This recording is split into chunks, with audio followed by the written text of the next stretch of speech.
হলো? আমার এই খিচুড়ি খেয়ে আমার গলাটা জ্বলে যাচ্ছে কেন? মা, তুই এই খিচুড়ি কোথায় পেলি? কোথা থেকে এনেছিস? মা, আমি তোমাকে মিথ্যে কথা বলছি। এই খিচুড়ি আমি কিনে আনিনি, আমি পথে পেয়েছি। আমি ভেবেছি এই খিচুড়ি তোমাকে দিলে তুমি অনেক খুশি হবে আর আমাকে অনেক অনেক খেলনা কিনে দিবে। মা, এটা তো টুম্পাকে দেওয়া সেই বিষ মিশানো খিচুড়ি।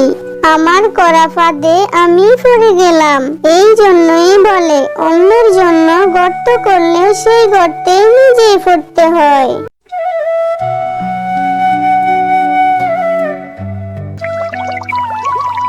এ কি ভাবি, তুমি শুধু একটা গাছে পানি দিচ্ছ, পাশের গাছটা যে পানি না পেয়ে শুকিয়ে গেছে, ওই গাছটাতেও কয়েক কলসি পানি দাও।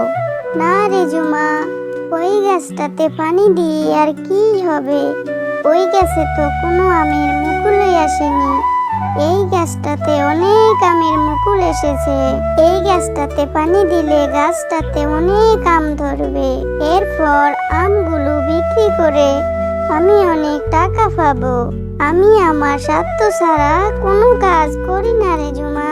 শোনো কেয়া ভাবি, গাছ ফল ছাড়াও আমাদের অনেক উপকার করে। গাছ আমাদের অক্সিজেন দেয়, গাছ আমাদের ছায়াও দেয়। আবার গাছ থেকে আমরা ঘরবাড়িও তৈরি করতে পারি। আর শোনো কেয়া ভাবি, একটা জীবন বাঁচানো মহৎ গুণ। জুমা, তুই আমাকে এত জ্ঞান দিতে আসিস না তো। আমাকে বিরক্ত করিস না। আমি আমার নিজের স্বার্থ ছাড়া কোনো কাজ করি না। এখন এখান থেকে যা, অযথা আমাকে বিরক্ত করিস না। না কেয়া ভাবি, আমি তো এখন এখান থেকে যাব না।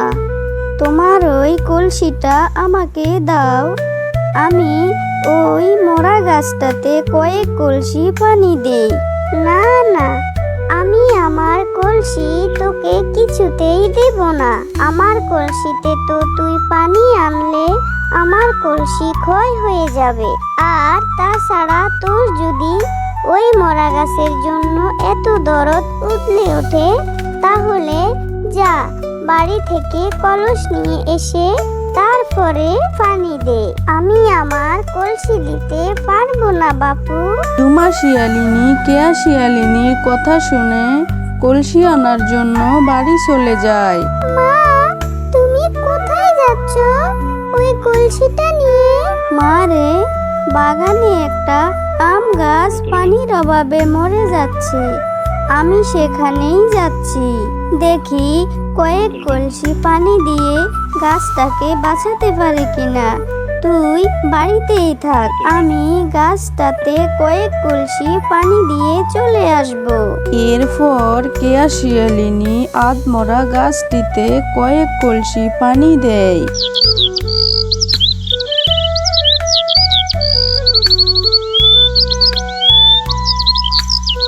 আর নিয়মিত গাছটির যত্ন করতে থাকে।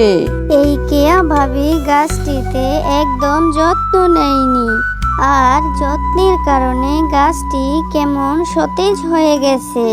আর গাছটিতে দেখছি কয়েকটা মুকুলও এসেছে। ভালোই হয়েছে। গাছটিতে যদি কয়েকটা আম হয়, তাহলে সেইগুলো বাজারে বিক্রি করে কয়টা টাকা পাবো।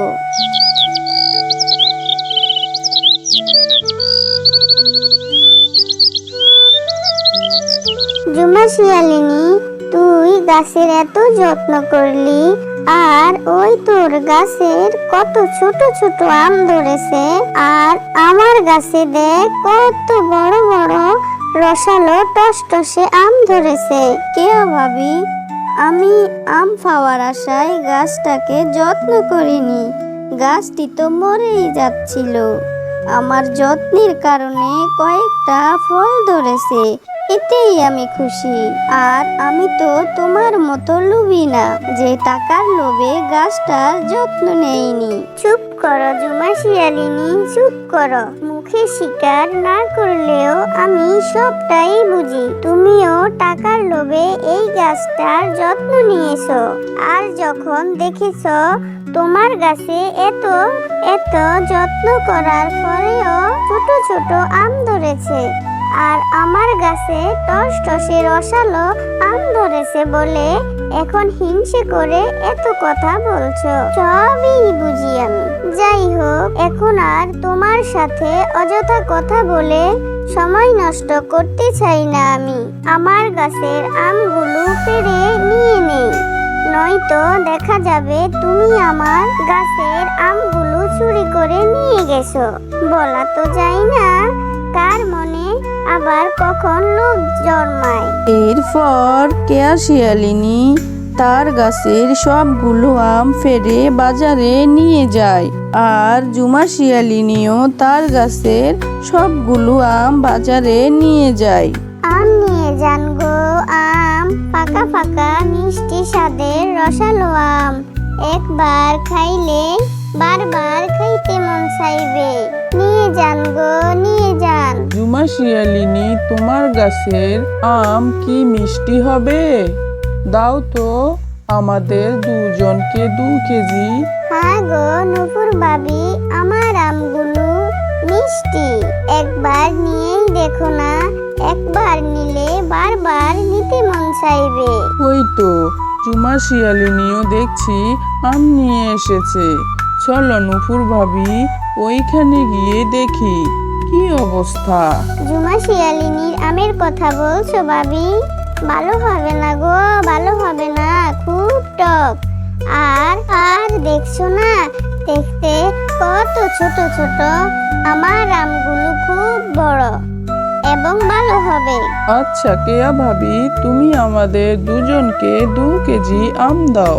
এরপর নুপুর ঝুমুর দুজন আম নিয়ে বাড়ি চলে যায়। কিছুক্ষণ পর নুপুর আর ঝুমুর আবারও ফিরে আসে। কেয়া শিয়ালিনী, তুমি এত মিষ্টি মিষ্টি কথা বলে আমাদেরকে টক আম দিয়েছ, আমাদেরকে ঠকিয়েছ। ঝুমুর, ওকে মারো, মারো ওকে। ওকে মারো, মারো। কি গো জুমা শিয়ালিনী, তোমার গাছের আম কি মিষ্টি হবে নাকি প্রতারক কেয়া শিয়ালিনীর মতো টক আম হবে? না গো নুপুর ভাবি, আমি তো আমার গাছের আম খেয়ে দেখিনি মিষ্টি হবে নাকি টক হবে। আমি তো বলতেই পারি না। তার চেয়ে বরং তুমি এখান থেকে একটি আম খেয়ে দেখো। আরে জুমা শিয়ালিনী, তোমার গাছের আম তো দেখছি খুব মিষ্টি আর খুব মজা। জুমা শিয়ালিনী, তুমি এত কম আম এনেছো কেন? আসলে আজ প্রথম দিন, তাই কম আম এনেছি। আমি আবার কালকে আম নিয়ে আসবো বাজারে, আপনারা চাইলে নিতে পারেন। জুমা শিয়ালিনী, এত স্বাদের আম তোমাকে কষ্ট করে আনতে হবে না, আমরা তোমার বাড়ি গিয়ে নিয়ে আসব। আর আজকে তোমার সবগুলো আম আমাদেরকে দিয়ে দাও। আজ ওই জুমা শিয়ালিনীর জন্য আমি কি মারটাই না খেলাম। ওই জুমা শিয়ালিনীকে এর একটা শিক্ষা দিব। আজ ওর জন্যই আমার এই অবস্থা হয়েছে। আজ আমি খিচুড়ি রান্না করে বনের সব পশুদেরকে দিব, আর ওই জুমা শিয়ালিনীকেও দিব।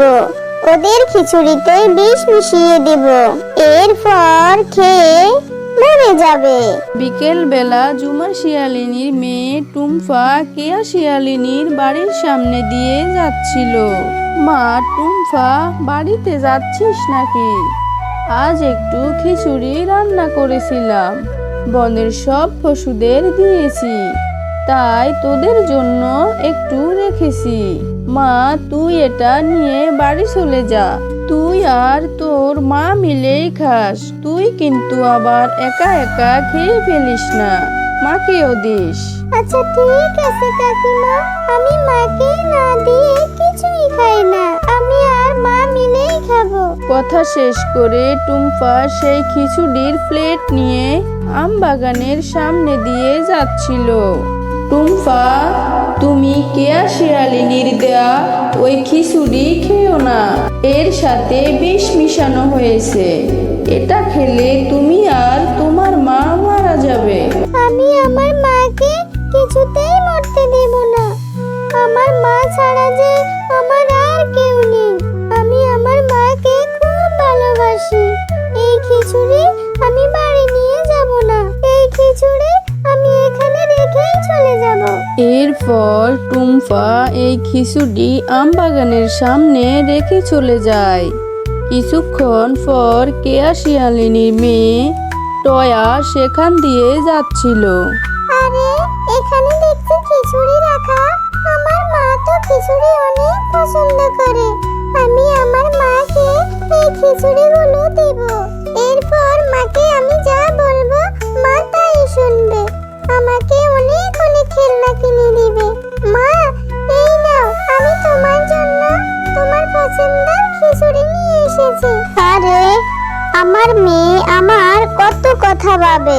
আমি খিচুড়ি পছন্দ করি বলে আমার মেয়ে খিচুড়ি নিয়ে এসেছে। আমার সোনা মেয়ে। তা মা, তুই এই খিচুড়ি কোথায় পেলি? আমি খিচুড়ি কিনে এনেছি তোমার জন্য মা। তুমি খাও। তুমি তো খিচুড়ি অনেক পছন্দ করো। আচ্ছা বাবা, খাচ্ছি খাচ্ছি। এরপর কেয়া শিয়ালিনী সেই বিষ মাখানো খিচুড়ি খেতে থাকে। আরে এটা কি হলো? আমার এই খিচুড়ি খেয়ে আমার গলাটা জ্বলে যাচ্ছে কেন? মা, তুই এই খিচুড়ি কোথায় পেলি? কোথা থেকে এনেছিস? মা, আমি তোমাকে মিথ্যে কথা বলছি। এই খিচুড়ি আমি কিনে আনিনি। আমি পথে পেয়েছি। আমি ভেবেছি এই খিচুড়ি তোমাকে দিলে তুমি অনেক খুশি হবে আর আমাকে অনেক অনেক খেলনা কিনে দিবে মা। এটা তো টুম্পাকে দেওয়া সেই বিষ মিশানো খিচুড়ি। আমার করা ফাঁদে আমি পড়ে গেলাম। এই জন্যই বলে অন্যের জন্য গর্ত করলে সেই গর্তে নিজেই পড়তে হয়।